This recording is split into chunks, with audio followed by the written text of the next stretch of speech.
catálogo de verdugo tenemos aquí. En el antiguo Egipto, las ejecuciones se verificaban por medio del siguiente procedimiento. El condenado era despedazado por el verdugo. También había para los culpables lo que se llamaba el suplicio de Maat. Se llenaba un recipiente de barro cocido, adentro le ponían estopa empapada en alquitrán, y ahí se metía el condenado, con ropas también empapadas en alquitrán, ya que estábamos, y le prendían fuego. Otro castigo terrible en otros lugares era el siguiente. La Biblia exigía que a las mujeres se las sustrajera de la mirada curiosa, y entonces a la que era demasiado indiscreta se la encerraba en una bolsa y se la arrojaba al agua con una gran piedra. En la legislación de los hebreos existía la lapidación, donde todos arrojaban piedras. La lapidación se realizaba fuera de las murallas de la ciudad, y el que arrojaba la primera piedra era el denunciante mismo. El tipo que denunciaba era el que arrojaba la primera piedra. En Atenas también había pena de muerte, sobre todo para los delitos contra la cosa pública, contra lo sagrado. Antes de la ejecución tenían por costumbre arrasar la casa del culpable. Hasta tal punto no debían quedar rastros del criminal, que antes de llevar a la víctima al sitio de ejecución se borraba su nombre del cuadro de ciudadanos. Este paso previo constituía un subterfugio legal para que la infamia no recayera sobre la familia del niato. Las penas principales en Atenas eran decapitación por medio de espadas o lapidación.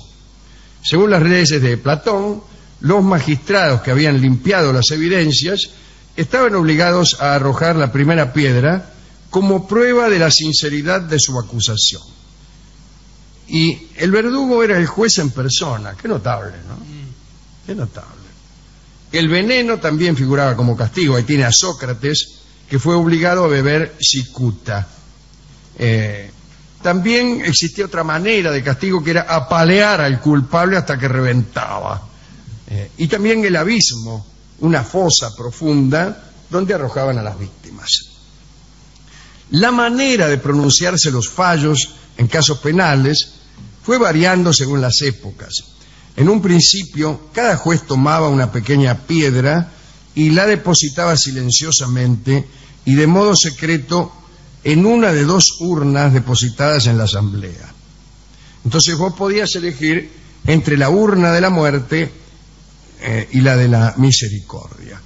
Ese sistema de votación ofrecía garantía de seguridad, pero le molestó a los 30 tiranos, quienes, deseosos de conocer la opinión de los magistrados, decidieron que en lo sucesivo los jueces hicieran su voto a la vista del público, el voto cantado. Entonces cambiaron las piedras por unas fichas, las fichas de nácar, que se entregaban a los miembros del tribunal en momento de entrada en sesión. Más tarde fueron piezas de metal llamadas espóndilos, de los cuales los que significaban condena eran negros y con un agujero en el medio, si me disculpan la descripción. Sí, bueno. Y los otros eran blancos y sin agujero. En Grecia, antes de proceder al voto, le preguntaban al juzgado qué castigo creía merecer. Solía ocurrir que si el acusado decía que merecía una gran sanción, el tribunal se mostraba indulgente. Sócrates hizo exactamente lo contrario.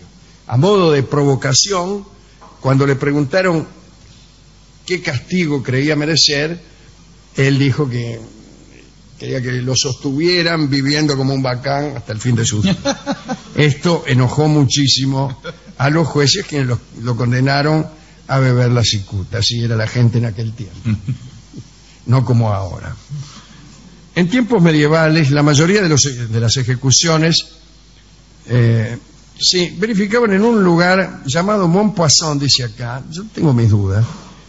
Y los acusados se dirigían al lugar del suplicio a pie, a gambardella, ¿no? Sin embargo, en el camino se detenían en un convento donde tenían siempre preparada una mesa con pan y vino. Allí los acusados disfrutaban, a su decir, ¿no?, su última comida. Había un tablado allí con 60 horcas ahí mismo. O sea, una cosa a todo confort. Desde los tiempos de San Luis hasta la Revolución Francesa, los verdugos de París trabajaban en la famosa picota de los mercados. Allí eran expuestos los comerciantes deshonestos que vendían sus productos con pesos falsos o le ponían flores de caléndula a la manteca para hacerla más amarilla, en fin. Alrededor de la picota, la multitud se burlaba de los condenados, qué sé yo, y les arrojaba inmundicias. Las condenas a la picota eran a veces tan largas que los atrapados allí morían de hambre. En la picota de los mercados, también las víctimas eran burladas por el público. Había, bajo el antiguo régimen de Francia, un ejecutor por cada distrito, un verdugo por cada distrito. Las provincias del este tenían incluso un verdugo por pueblo. El 10 de junio de 1793, la Convención, en plena Revolución Francesa, ordenó a todos los verdugos, a todos los que estaban distribuidos en el territorio de la República, que aprendieran a usar una nueva máquina de matar, que era la guillotina. El decreto provocó entre los verdugos un verdadero pánico, y hay en los archivos nacionales de Francia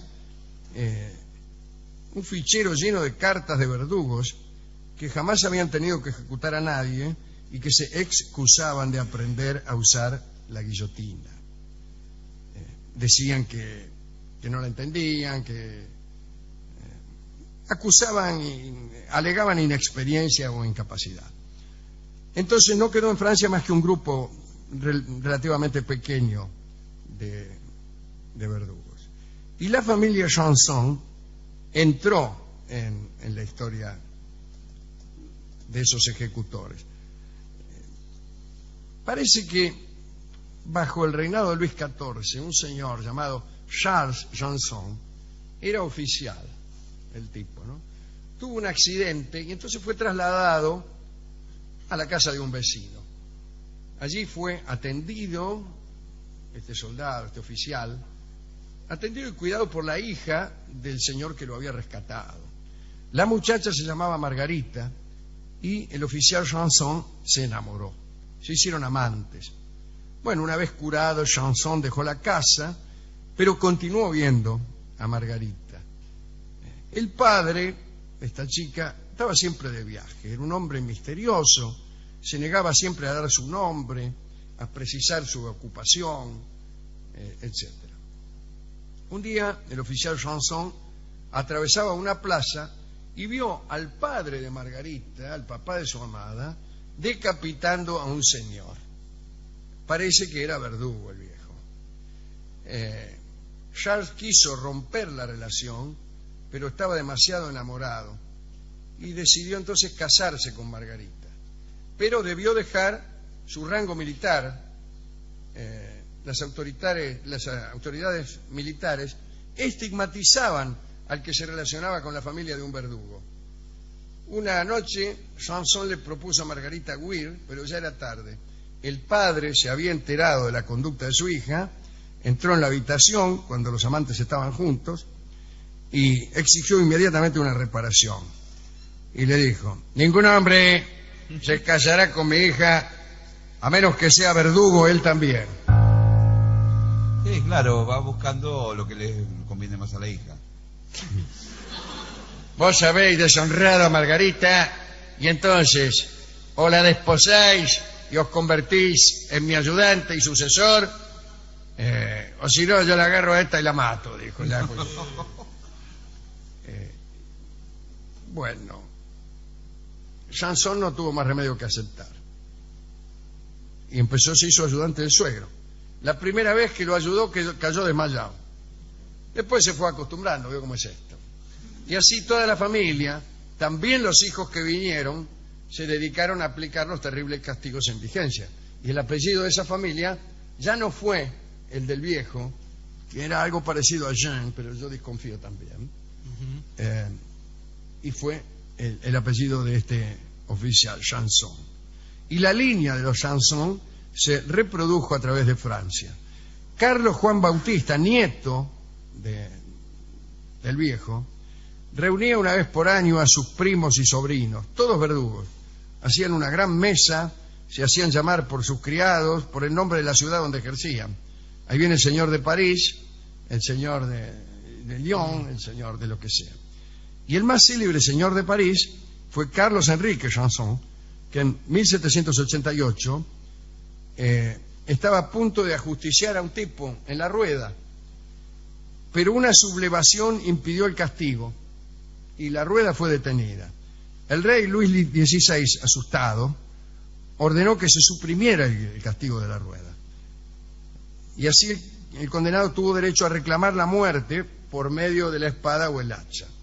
Fue Carlos Enrique, el que años más tarde ejecutó a ese mismo rey y a su mujer, María Antonieta. Ese fue el que ejecutó a los reyes. Y aquí termina el informe sobre los verdugos. Hemos ido a la discoteca, donde el discotecario estaba con el torso desnudo, con una capucha. Sí, señor. La verdad que...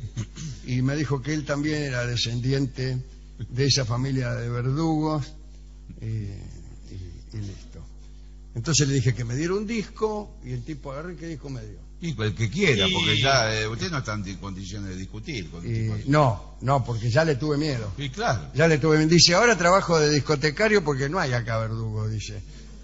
Así que, fíjese. ¿Y qué le dio? ¿Algo vinculado a la horca o Sí. algo? ¿Qué? Dice, aquí tiene este disco, se llama El Lazo. Ah, Y ahí yo salí corriendo porque Sí, señor, la me dio verdad que muchísimo miedo, y escuché una carcajada. Ja, ja, ja, ja. ¿Qué bromista ahora? No, carcajada de esas de miedo, como... Siniestro. Era otra carcajada. Sí, la verdad que es de temer. Bueno, pero estuvo pertinente con el disco que le dio. Sí, por primera vez, o Sí. por una vez. El disco, por suerte, además, es una bella canción que canta Amalia de la Vega.